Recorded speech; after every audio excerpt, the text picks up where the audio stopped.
জয় মা দয়াময়ী। তো দেখো আজকে কিন্তু আবার আগের মতো একটা আমার নিত্য পুজো এবং দুর্গাপুজোর ব্লগ নিয়ে চলে এসেছি। তোমরা তো আগের ভিডিওতে দেখেছো। যারা এখন আমার আগের দুর্গাপুজোর ব্লগ এবং মায়ের নিত্য পুজোর দুর্গাপুজোর সময় যে ব্লগগুলো দেখো না, অবশ্যই কিন্তু আমার চ্যানেলে ঢুকে দেখে এসো। এটা হচ্ছে কিন্তু দুর্গাপুজোর ব্লগের পার্ট 3। তো দেখো তোমরা তো জানোই আমি পুজোর ব্লগগুলো এক একটা একদিনে করেছিলাম, কোনটা কোন দিন করেছিলাম মনে নেই, কোথায় ঘুরতে গিয়েছিলাম। তো মায়ের পুজোটা কিন্তু আমার সঠিক মনে আছে কোন দিন গিয়েছিলাম। তো দেখো আজকে কিন্তু মহা অষ্টমীর পুজোর তোমাদেরকে দেখাবো। আজকে কিন্তু আমি প্রচুর ব্যস্ত ছিলাম মহা অষ্টমীর দিনে, যার জন্য তোমাদের সাথে সেই ব্লগগুলো শেয়ার করতে পারিনি, এখন শেয়ার করছি। তো তোমরা সকলে দেখো, আমি অষ্টমীর দিন উঠেই কিন্তু সকাল সকাল আগে বাড়িতে মায়ের পুজো কমপ্লিট করে নিয়েছি। ঠিক আছে, বাড়িতে মায়ের পুজো কমপ্লিট করে নিয়ে গেছিলাম অঞ্জলি দিতে। দেখো এই যে অনেক সকালে একদম 5টাতে উঠেই দেখো আজকে মায়ের পুজো আমি কমপ্লিট করে ফেলেছি। ঠিক আছে, 8টা বেজে গেছে পুজো করতে করতে আমার। আজকে মাকে মুরগি দিয়ে ভোগ দিয়েছি, তারপরে চলে গেছি একদম পুজো করে অঞ্জলি দিতে। সেখানে গিয়ে দেখি এত সকালে এখনও কেউ আসেনি অঞ্জলি দিতে। তো আমি হাতে হাতে কাজ করে একটু মায়ের নৈবেদ্যগুলো সাজিয়ে দিচ্ছিলাম। তো আমি যাওয়ার আগেই কিন্তু হয়ে গেছে অনেক কাজ। আমি যাওয়ার আগেই মায়ের মহাস্নান হয়ে গেছে।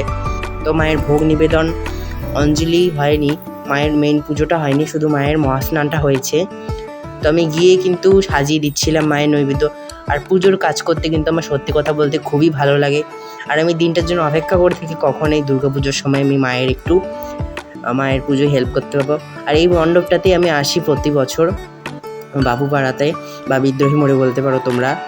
যারা দিনাটায় থাকো তারা অবশ্যই জানো, আমি এই মণ্ডপেই আসি প্রত্যেকবার অঞ্জলি দিই, কারণ এটা অনেকটাই ফাঁকা থাকে। মদনমোহনবাড়ি যেসব বড় বড় দুর্গাপুজো হয় সেসব জায়গায় কিন্তু প্রচুর প্রচুর ভিড় হয়, ধাক্কাধাক্কি ঠিক মতো অঞ্জলি দেওয়া যায় না। তো এই প্রতি বছর এই জায়গাতেই অঞ্জলি দিই। ঠিক আছে, তো তোমরা দেখতে থাকো, সাথে থাকো। আর আমি ফটো ওঠারও একটা চান্স পাইনি এতটা। তো এবারে দেখো কিন্তু মায়ের চলছে আরতি, সম্পূর্ণটা ভিডিও করতে পারিনি, যেটুকু পেরেছি সেটুকুই তোমাদের সাথে শেয়ার করলাম। আর আমার কিন্তু ঠান্ডা লেগে গেছে প্রচুর, যার জন্য এত হাঁচি সর্দি লেগে গেছে। আর সন্ধি পুজোর সময় যেহেতু থাকবো না, তার জন্য কিন্তু পদ্ম ফুলগুলো ফুটিয়েই রাখছিলাম। দেখেছো, সবাই মিলে হাতে হাতে কাজ করে পদ্ম ফুলগুলো সুন্দর করে ফুটিয়ে রাখছিলাম। আর মায়ের মুখটা খুবই সুন্দর, খুবই মিষ্টি। আর দেখো ঢাক বাজাচ্ছে, একটা সুন্দর পরিবেশ, সকাল সকাল অনেকটাই ফাঁকা। পরে অঞ্জলির সময় কিন্তু প্রচুর লোক চলে আসবে। এবারে চলো তোমাদেরকে দেখাবো মায়ের পুজোয়। দেখো মন্দিরে আমি বাড়িতে এসে কিন্তু মায়ের ভোগ রান্না করে এসেছি একদম দয়াময়ী মায়ের কাছে, গ্রামের বাড়িতে, তোমরা সকলেই জানো। দেখো মায়ের কাছে মায়ের পুজো কমপ্লিট করেছি। এই সময় ফুল কিন্তু খুবই কম পাচ্ছি। দেখো সুন্দর করে আমি কিন্তু মায়ের পুজো করে নিয়েছি আগে। ঠিক আছে, মাকে আজকে একটু পরমান্ন ভোগ করে দিয়েছি। তারপরে আবার চলে যাব কিন্তু ঘুরতে। মায়ের এখানে পুজো কমপ্লিট করে একদম ঘুরতে চলে যেতে হবে আমাকে। খুবই একদম টাইমের অভাব, আজকেও আমাকে হেঁটে বাড়ি যেতে হবে, কারণ আমার এখানে আজকে দেখো 7:30 8টা বেজে গেল, এত রাত্রি হয়ে গেছে আজকে অঞ্জলি দিয়ে আসতে আসতে। চলো এবার তোমাদেরকে একদম ঘুরতে নিয়ে চলে যাবো। ঠিক আছে, এই যে দেখো একদম ঘুরতে চলে এসেছি। এটা হচ্ছে এই দিনাটাতে হলো হচ্ছে গিয়ে গোপালনগর দক্ষিণাংশ। গোপালনগর দক্ষিণাংশ এখানে থিমটা আমি বুঝতে পারিনি, মুখোশ বা কিছু একটা বানিয়েছে। এখানেও কিন্তু হয়েছে মোটামুটি খুবই সুন্দর। আর এখানে জুবিন গার্গকে যে মারা গেছেন তাকে সম্মান জানানো হয়েছে।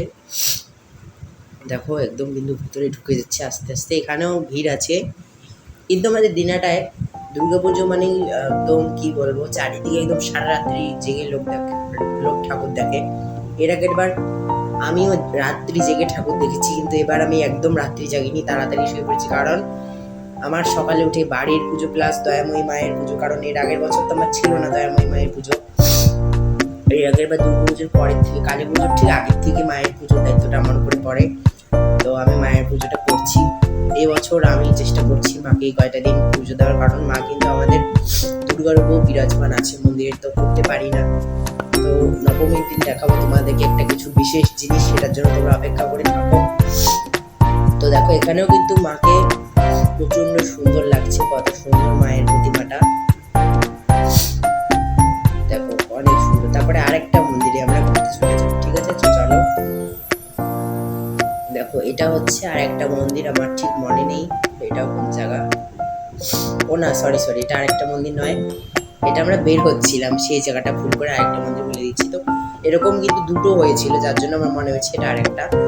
এবার আমরা কিন্তু বেরিয়ে যাচ্ছি, যে প্যান্ডেলটা দেখালাম তোমাদেরকে সেই প্যান্ডেল থেকে বের। এটা হচ্ছে আসল পুজো, ওটা হচ্ছে থিমের পুজো। আর এইবার হচ্ছে আমরা চলে আসলাম দিনাটা কলেজ পাড়া। কলেজ পাড়া মানে মেইনলি দিনাটা কলেজে যে পুজোটা হয় সেটা। এখানে বাড়ি বানিয়েছে, ওগুলো হচ্ছে একটা বাড়ি, বনেদি বাড়ি। এখানে বনেদি বাড়ি পুজো খুবই সুন্দর। আসল কথা এটা বনেদি বাড়ি নয়, বনেদি বাড়ি নয়, একটা বানিয়েছে বনেদি বাড়ি, খুবই সুন্দর। ভিতরটা আমার তো ভালো লেগেছে প্রায় মোটামুটি, কিন্তু সব থেকে ভালো প্রেম মন্দির, এটাও ভালোই বানিয়েছে, খারাপ না, খুবই ভালো, ভালো লাগলো ঘুরে। এখানে কিন্তু প্রচুর প্রচুর পরিমাণে ভিড় ছিল, কি বলবো, একদম ভিড়ের চোটে থাকাই যাচ্ছিল না। আর ছবি ওঠার একটা স্পট বানিয়েছিল, খুবই সুন্দর। বিভিন্ন রাজরাজাদের ছবিও দেওয়া আছে এখানে। পুজো তো শেষ, তবে এই স্মৃতিগুলো থেকে যাবে, ভিডিওটা থেকে যাবে। এর পরের বছর একরকম হবে। এটা আমার খুবই ভালো লেগেছে। এই বছর আমি প্রচুর প্রচুর পরিমাণে পুজো আনন্দ করেছি। আর জানোই যেহেতু আমার মন্দির থেকে অর্ধেক রাস্তা কিন্তু টোটোতে এসে অনেক দূর আমাকে কিন্তু বাড়ি হেঁটে আসতে হয়েছে। আবার হেঁটে হেঁটে ঠাকুর দেখা, আমার কিন্তু প্রচুর প্রচুর পরিমাণে পায়ের ব্যথা হয়ে গেছে, কি বলবো, বলার ভাষা নেই। এত মানে কি বলবো, পায়ের ব্যথা, শরীর আমার প্রচণ্ড ক্লান্ত ছিল। তার মধ্যে আবার সকাল সকাল উঠতে হয়েছে। আমি অষ্টমীর দিনই জাস্ট সকাল সকাল উঠেছি, অন্য দিন একটু দেরি করে উঠেছি 10টার দিকে, নাহলে তো আমি চলতেই পারবো না বলো। তারপর তো সব কথা বাদ দাও, তো চলো দেখতে থাকি। এবার আমাদের মাকে দেখো, এখানেও কিন্তু সুন্দর করে মাকে সাজানো হয়েছে। আগে কলেজে যেরকম ভাবে পুজোটা হতো, এখন ঠিক সেরকম অতটা জাঁকজমকটা একটু কমে গেছে। কলেজের থিমগুলো আগে প্রচুর প্রচুর পরিমাণে সুন্দর হতো, এখনো ভালো লাগে। তো এবার কিন্তু চলে এসেছি আমি একদম থানাপাড়ায়। তো দেখো এখানে থানাপাড়াটা আমার যা ভালো লেগেছে না, একদম কি বলবো, রিয়েল মনে হচ্ছিল। এখানে মহাকাশ রকেট নিয়ে কিছু একটা বানিয়েছি, থিমটার নাম আমি বলতে পারছি না কোনোটার ঠিক মতন, আমি কোনোটারই থিমের নাম ঠিক মতো বুঝতে পারছি না। আর তোমরা অবশ্যই আমার গলার ভয়েস শুনে বুঝতে পারছো যে আমার এতটা ঠান্ডা লেগেছে, গলার অবস্থা কিন্তু আমার খুবই খারাপ, প্রচুর কিন্তু সর্দি লেগেছে। দেখো এখানে বানিয়েছে কত সুন্দর, স্পেসে কত গ্রহ নক্ষত্র, বিভিন্ন রকম জিনিস। এটাও কিন্তু একদম ফাটাফাটি হয়েছে। ইউরেনাস, নেপচুন, মঙ্গল যে ঘুরছে, আর কত কত বড় বড় বিজ্ঞানীরা যে মহাকাশে গেছে, সেসব জিনিসকে তুলে ধরেছে এই থানাপাড়ায়। থানাপাড়াটাও প্রচন্ড সুন্দর হয়েছে। তো এখানেও দেখো কিন্তু প্রচুর ভিড়ে, প্রচুর আটকে দিয়েছে, কি বলবো, লোকগুলো ঠিক মতো ঠাকুরও দেখতে দেয় না, একদম মানে ঠেলে বের করে দেয়, এমন অবস্থা। একটু দেখেই মনে করো ঠেলে বের করে দিচ্ছিল, এত খারাপ অবস্থা। ভিডিও করতে দিচ্ছিল না, তাও ভিডিও করেছি। এত ভিড় ঠেলে ঢুকে যদি ঠাকুরই দেখতে না দেয়, তাহলে কি করে হয় বলো তো। আমি তো জোর করেই থেকে ছবি উঠেছি, আমাকে ছবি উঠতে না দিলেও আমি কিন্তু ছবি উঠি, ঠিক আছে। তারপরে চলে গেছিলাম একটা ছোট্ট প্যান্ডেলে। এটা হচ্ছে দিনাটা বাইপাসের একটা ছোট রাস্তার। এখানে বানিয়েছে কুমোরপাড়া গরুর গাড়ি, বোঝাই করা কলসি হাড়ি, সঙ্গে যে ভাগ্নে মদন গাড়ি চালায় বংশী মদন। হাট বসেছে শুক্রবারে বক্সিগঞ্জের পদ্মাপাড়ে, সেই একটা দৃশ্য তুলে ধরেছে এখানে। সেই কবিতাটা ছোটবেলার, এখানে সেই দেখে ছোটবেলার কবিতার সেই স্মৃতিগুলো মনে পড়ে যায়, যে পড়েছিলাম কত ছোটবেলায় কুমোরপাড়া গরুর গাড়ি। খুব সুন্দরভাবে এখানে ফুটিয়ে তুলেছে। প্যান্ডেলটা কিন্তু ছোটো মোটো, কিন্তু মানে স্মৃতিগুলো যেন ভাসে চোখের মধ্যে। সেই ছোটোবেলায় আস্তে আস্তে বড় হওয়া, কবিতাগুলো পড়া, সম্ভবত বর্ণপরিচয় বইয়ে পড়েছিলাম ছোটোবেলায় এই কবিতাটা। খুবই ভালো লাগছিল এখানকার। তবে সব কিছুই ছোটো মোটো হলেও অ্যারেঞ্জমেন্টটা, যে মানে থিমটা বানিয়েছে, খুবই ভালো লাগলো আমার এখানকার থিমটা। তো এবারেও কিন্তু এখানে মাকে দর্শন করে আমরা কিন্তু চলে যাব এবারে ডিজনিল্যান্ড।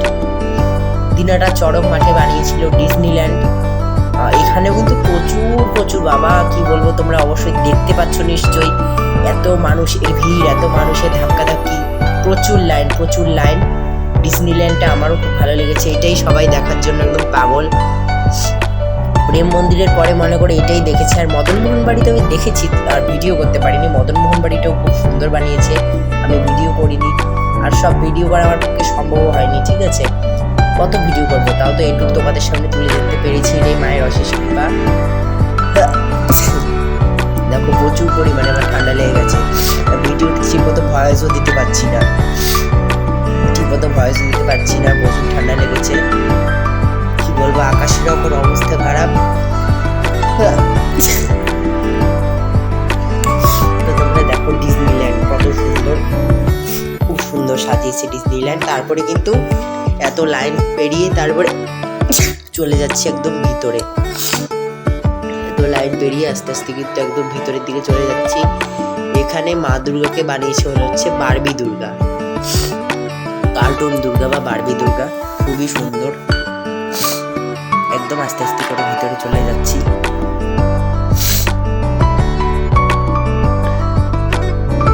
তো তোমরা দেখো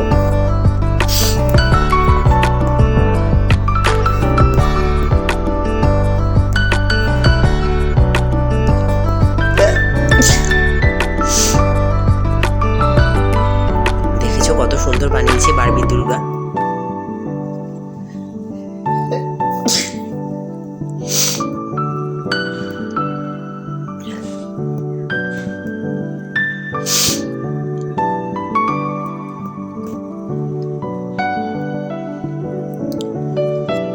তো ঠিক আছে, আজকে আমার ভিডিওটা এই পর্যন্ত। সকলে ভালো থেকো, সুস্থ থেকো, জয় মা দয়াময়ী। এরপরে কিন্তু মায়ের নবমীর পুজোর বিশেষ ব্লগ নিয়ে একটা আসবো, এটা হচ্ছে পার্ট 3। পার্ট 4-এ আমার ব্লগ শেষ করে দেবো। তো সকলে ভালো থেকো, সুস্থ থেকো, জয় মা দয়াময়ী।